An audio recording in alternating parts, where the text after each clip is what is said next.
নার্ভসকে নিয়ন্ত্রণে রাখার 15টি কৌশল। 1. ফজরের পরে না ঘুমানোর চেষ্টা করুন, প্রয়োজনে দুপুরে হালকা ঘুমানো যাবে। 2.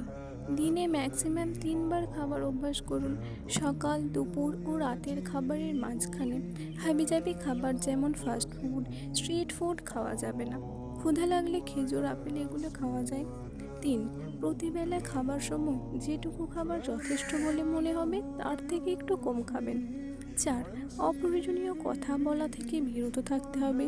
কোনো মন্তব্য করার আগে, কোনো উত্তর দেওয়ার আগে একটু চিন্তা করুন। 5.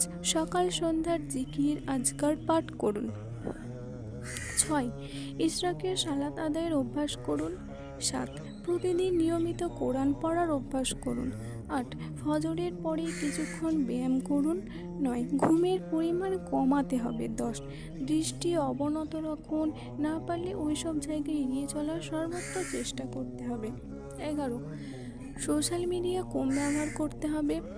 12. প্রতিদিন হিপচের একটা টার্গেট নেওয়া, এটা প্রতিদিন এক আয়াত হতে পারে কিন্তু টার্গেট পুরা করতে হবে, এটা খুব গুরুত্বপূর্ণ একটা বিষয়। 13. বিশেষ করে রাতে ভরপেটে খাওয়া পরিহার করতে হবে। 14. রাতে ঘুমানোর আগে উজু করে 2 রাকাত নফল সালাত আদায় করে নিন এবং ঘুম না আসা পর্যন্ত আস্তাগফিরুল্লাহ পড়তেই থাকুন। 15. নিয়মিত তাহাজ্জুদ সালাত আদায়ের অভ্যাস করুন। ইনশাআল্লাহ আল্লাহ আপনার অন্তরকে প্রশান্ত করে দেবেন। আল্লাহ আমাদের সকলকে এই বিষয়গুলোর উপর আমল করার তৌফিক দান করুন। আমিন।